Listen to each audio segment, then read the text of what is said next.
Պարոն Քոչարյան, Նիկոլ Փաշինյանը արդեն հասցրել է արձագանքել ձեր ասուլիսում հնչեցրած տեսակետներին եւ մի փոքր մեջբերում ասում է պարոն Քոչարյանի գիտելիքները տարածաշրջանի մասին հուսահատ կերպով հնացած են, ասում է Նիկոլ Փաշինյանը։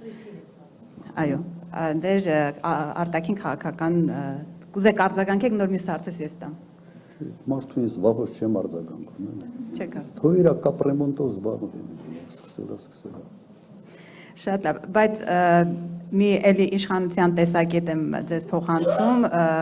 երեք, երբ որ դուք բանակի տոնը շնորհավորեցիք, իշխանության ներկայացուցիչներից ազգային ժողովի նախագահի մոտ ձեր շնորհավորանքից մի հատված հատկապես շատ տխուր հիշողություններ էր արթնացրել, նա հիշել էր, որ ձեր տարիներին ծառայել է բանակում, երբ որ դուք ասել եք մարտունակ բանակ ունենք, նա ներկայացրել էր, թե ինչպիսի ծառայություն է անցկացրել, ասում էր սոված ենք, ներքնաշոր չունեինք, սապոկ չունեինք, զինվորներին ծեծում էին, բանակում թալան էր, փողեր էին հավաքում, նույնիսկ մեքենաներ էին գնում այդ զինվորներից հավաքած գումարներով, ասում էր, որ հրամանատարն էլ հրամանատարի նման չէր, մի խոսքով ասում է ձեր պահած բանակը մարտունակ այսպիսին էր։ Երեք Նիկոլ Փաշինյանը պաշտպանության նախարարությունում հայտարարեց նաև, որ առաջին անգամ գործարանային արտադրության, եթե չեմ սխալվում զինատեսակի անունը, D30 է Հայաստանը ստացել, մինչ այդ չի ունեցել, եւ ուզում եմ դուք արձագանքեք, այսպիսի մարտունակ բանակ եք դուք ունեցել ժամանակին, սա առաջին հարց, եւ երկրորդ պարոն Քոչարյան, պարգևավճարների թեման շատ քննարկվեց վերջին շրջանում, այս թեմայի հետ կապված իշխանությունն ասում է, որ նախկին տարիներին պատգամավորները, պաշտոնյաները ծրարներով գումարներ էին ստանում եւ իրենց համար խնդիր չէր պարգևավճար ստանալ կամ չստանալը, իսկ նրանք ովքեր չէին ստանում բարձրաստիճան պաշտոնյաները, բիզնեսներ ունեին եւ իրենց ընդհանրապես այդ գումարը պետք չէր։ Հիմա արդյոք այս պարգևավճարների թեման ձեզ եւս վրդովեցրել է, որ իշխանությունը ստացել է մեծ միլիոնավոր պարգևավճարներ եւ մի փոքր կարճ դիտարկում գործընկերս նշեց Նիկոլ Փաշինյանը կարծեք թե նախընտրական շրջանում ամբողջ արսենալը իր գործի է դրել եւ թմբուկ նվագել է սովորել, երգ է գրել, հնարավոր է նախընտրական տարում ձեզ էլ ոչ ստանդարտ ինչ որ իրավիճակում տեսնենք։ Կապիկություն հաստատ չեմ անելու։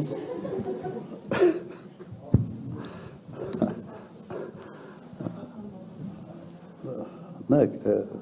իդեպ հասկանում եմ, որ սոցցանցային աշխարհում մեկ-մեկ պետք է ոչ ստանդարտ լուծումների գնալ, բայց կա մարդու տեսակ եւ մարդ, եթե մտնում է ինչ-որ մի process-ի մեջ,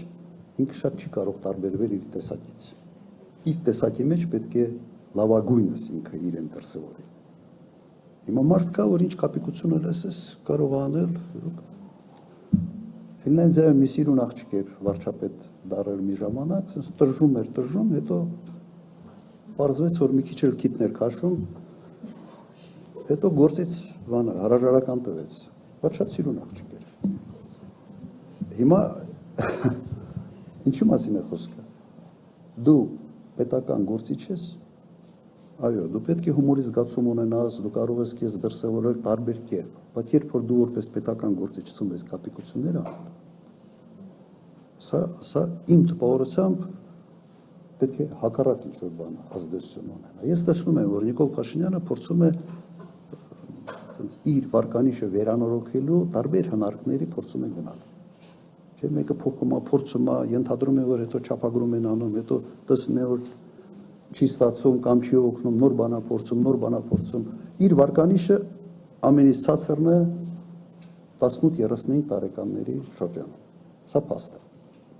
Եվ ենթադրում եմ, որ բենդ ստեղծելով ու դառնիկություն անելով փորձում է երևի այստեղ որոշակի ազդեցություն ունենալ։ Իր մարտավարությունն է ինքն է ընտրում։ Ես չեմ ուզում այստեղ գնահատականներ տալ։ Հիմա ձեր հարցի բանակ, նայեք, ես հիշում եմ կադրեր 18 թվականներ, թե 19 թվականներ, երբ Նիկոլ Փաշինյանը չի կարողացել ռաժոկը դնի կպցնի ավտոմատ։ Հիշում եք այդ կադրը։ Խայտարակությունը։ Գոնե միջև այդ տեղ գնալը, պիտի մինտեղ ինչ-որ մի փակ տեղ մի քանի անգամ փորձել։ Այդպիսի ղեկավարում ենք, եւ դրա համար չեմ զարմանում, որ մենք պարտվել ենք։ Բանակի մարտունակությունը, եթե պիտի բանակի մարտունակությունը գնահատի Ալեն Սիմոնյանը, այդ ուր ենք հասել։ Ինչ հասկանում այդ մարդը բանակից։ Ես կասկածում եմ նույնիսկ, որ ինքը նորմալ ծառայել է։ Որտեղ այդպիսի վպրտուն մարդիկ չի կարող որ նորմալ ծառայել։ Բայց շատ վաղուց է եղել, երևի դժվար է։ Կամ ցանկություն էլ չունենք sense հետևից գնալ, իր հետ ծառայած մարդկանց խոսացնել, դա դուք կարող եք անել լարագրողներ, եթե այդ հավեսը ունեք, բայց խորհուրդ չեմ տալիս անիմաստ է։ Այդ մարդը բանակից գաղափար չունի։ Եվ 98-2008 թվականներին Ադրբեջանը երբեք չէր համարձակվի ոչ հարձակում սկսել, նույնիսկ չէր համարձակվում ռազմական գծում որևէ խախտումների համար։ Եզակի էին դեպքերը, սնայպերներ ինչ որ կրակում էին եւ այլ, բայց ուժային հարաբերակցությունը վերիվ ուրիշ էր։ Ես այդ տեսանկյունից հանգիստ էի։ Ես վստահ էի, որ ռազմական ճանապարհով Ադրբեջանը ի վիճակի չի որևէ հարց լուծել։ Իսկ իրենք եկան, հիշում եք, սկսեցին այդ կլուբնիկի ռեֆորմ, ճաշարանների ռեֆորմ, սկսել են հացից։ Իրականում սկսել են հացից, ոչ թե մարտունակությունից, այլ հացից։ Բանակը սանատորիա չի։ Եվ 18 տարեկան երիտասարդը, որ գնում է բանակ, գնում է զինվոր դառնալու համար, տղամարդ դառնալու համար նաև։ Իսկ այդ հեքիաթները սոված էին, չգիտեմ, ես չկար, ինչ չկար։ Հիմա ինչ որ ասում են, նույն process-ները ավելի վատ դրսևորումներով այսօր կան։ Մենք էլ ունենք բանակում ծառայող բարեկամներ, խնդիրները ավելի շատ են այսօր, քան այն ժամանակ, հաստատ։ Բանկար ինչ որ 3 կետ էր, մեկը բաց, հա, պարտիավճարների մասով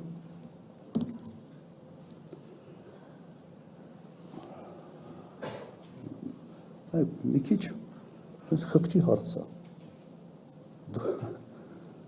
Դու եթե թոշակառուին թոշակը չես բարձրացրել 8 տարի։ Ես սենց ասեմ, ինդեքսացիա չի արվել։ Նույնիսկ այն ինչքան բարձրացրել են, ինդեքսացիան չի փակում։ Ես համարում եմ, որ ուղղակի օրենքով պետք է պարտադրել կառավարությանը, որ ամեն տարի ինդեքսացիա իրականացվի թոշակների։ Ինդեքսացիա նշանակում է ինֆլյացիա դրա չափով պետք է բանանել։ Հասկանում եք, ինդեքսացիան կարևորագույն հարց է։ Նույնիսկ դա չի արել։ Եվ այդ ֆոնի վրա 7, 8, 9 միլիոն դրամանոց պարտիավճարներ տալ բանի չինովնիկներին, ինչ ասեմ, ես նույնիսկ դժվարանում եմ սրա գնահատական տալ, որովհետև նորմատիվ լեքսիկայով դժվար է սա ասել։ Ես նաև մենք հետևում ենք արձագանքն ենք տեսնում, թե ինչպիսի արձագանք սա ստացավ մարդկանց մոտ։ Եվ հիմնավորումը հետևյալն է, չէ, որ եթե մենք հիմնավորումը հետևյալն է, որ մարդիկ չգնան մասնավոր հատված։ Հա դուք ով ունեք, որ կարող է գնալ մասնավոր հատվածում դիրքավորվել։ Այդ ինչ մասնագետ ունեք, որի կարիքը մասնավոր հատվածը ունի։ Զրո։ Կամ եթե մեծ փող ես տալիս, այդ ինչ մասնագետի համար ես դու այդ փողը, այդ մեծ գումարները տալիս։ 3 միլիարդ դրամ տալ։ Սենց ասեմ, համարում եմ ընտրություններից հետո ով գա իշխանության, առաջի հարցը պետք է այդ կարգի պարտիավճարներ ուղղակի արգելին, օրենքներով։ Չի կարող մի մարդ սենց նստի եւ իր ցանկության բաներ բաժանի, փողեր բաժանի։ Ու խոսքը չի գնում միջին օղակի մասին քաղցարարության, հավալա նրանց։ Խոսքը գնում է վերնախավի օրենքով արգելել նման կարգի փողեր բաժանել։ Սա կոռուպցիայի բանա էս ֆանտաստիկ դրսևորում է օրինականացրած կոռուպցիայի։ Նայեք, մեր մոտ